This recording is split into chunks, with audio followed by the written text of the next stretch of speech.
Hello guys, welcome back to another video. Today I'm going to talk even more about the US House elections in 2022 and the redistricting.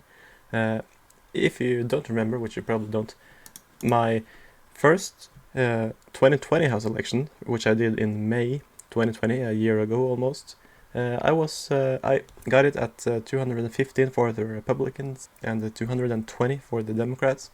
So I was only 2 seats off. Hey! A lot of the specific races where I was completely wrong at, but still 2 seats off.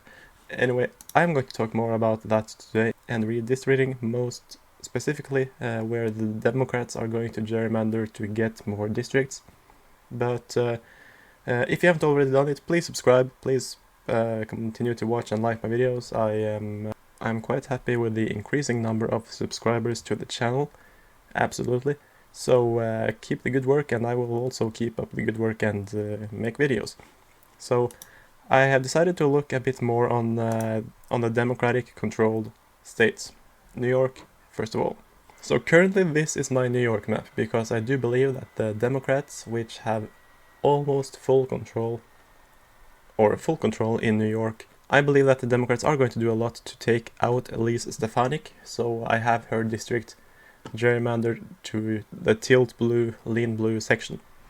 Also, I have removed the 27th district because New York is losing a district, so that is John Katko's district that is going out, and I really just drawn this district so terribly for the Republicans that they really only have 2 districts in upstate New York, which is the 22nd, currently taken by Claudia Tenney, and the 23rd, which I don't know which is, but of course you also have John Katko, who is representing, he represents a blue district.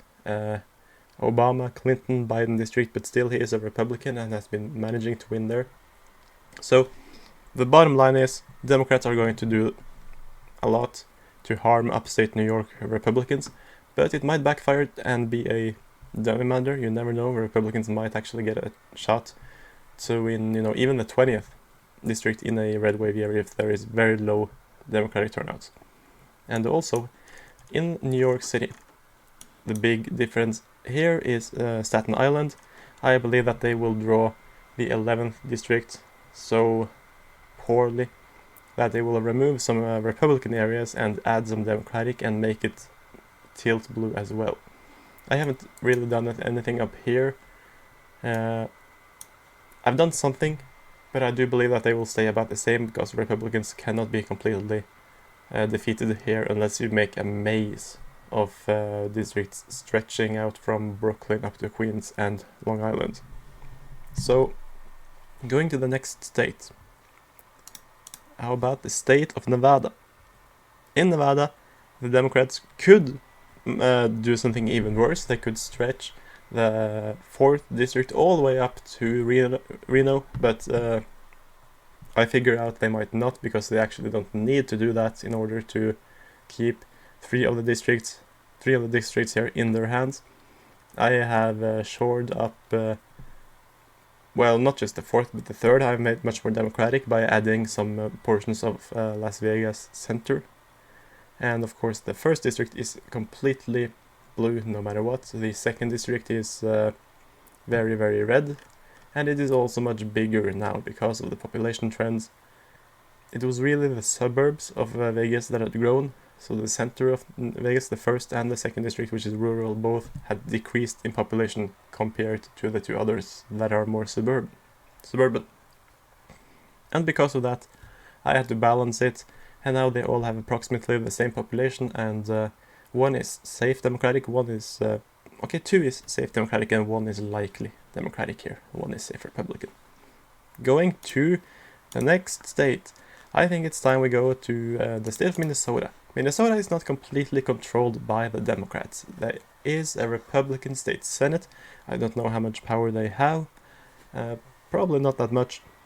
But I really adjusted it to population trends. There are some rural districts that have been losing population, suburban districts have been gaining, and urban districts, I believe that they have been losing a bit compared to the state. So the 6th district, which was the most safely Republican for a while, it has become a bit more suburban. It's a bit more closer to the center because it had to cede some territory to the other districts that are to the north, like the 8th and the 7th. In the center, I have really just adjusted it, and I made the 1st district, which is the one in the south here, I made it more Republican, and I made the 2nd more Democratic, so they are sort of shored up, and there is a 4v4 scenario in the state of Minnesota now. The last state I'm going to look at today is a big one. It's the state of Florida, the big enchilada. If it wasn't Texas. Texas, of course, is the big enchilada. Florida is the 3rd biggest enchilada. Now it has 30 electoral votes. And what I have been doing, I have been trying to adjust the population. It's quite difficult some places, and you could do more micromanagement. But in short, the 2 Miami districts, which are controlled by Republicans Carlos Gimenez and Maria Elvira Salazar, which are Cuban, and of course that means they're winning. They are here. I made them both a bit more red, because I believe that the Florida Republicans will try to save these 2 and protect them, but I think they will be quite safe anyway, especially in a red wave year. I think they are both strong candidates, and they will have the incumbency advantage for the next election and the elections to come. And that's why I believe that they will be held anyway. The new district is probably going to be in the center of Miami or Palm Beach, and be Democratic, but because of that, the Republicans now have 2 new lean Republican districts. Now, the 7th and the 13th district. Both are 3 to 4 points more Republican than Democratic, like 50-46, 50-47. And I've really taken out Charlie Cristo. Now he's going to run for governor anyway, so it doesn't really matter for him. But I take the center, the most Democratic parts of his district, and added it to the 14th. And I've done about the same here with the 7th district, given the most Democratic part to the 10th, and added some rural Republican parts from the other surrounding districts. So that means that with the new 1 district added, Republicans would still gain 2, and the Democrats would have a net loss of 1, if that was the case. So what's that, 18-10? Yeah, it wouldn't be completely fair, but it's gerrymandering. It's not meant to be fair. And do you want to teach your kids how to gerrymander? Now there is a limit on a teaching class for gerrymandering for every kid between 6 to 10. So take your kids to that class. It is virtual, and I will teach your kids how to make great gerrymandered maps for America's future. Okay, I'm not going to do that, but still it's quite fun to gerrymander. It is also something that makes you learn a lot about America, about its communities, about its population centers, and the urban-rural continuum. But anyway, that's all I had for you guys today. If you liked this video, please leave a like, please subscribe, and I'll see you next time.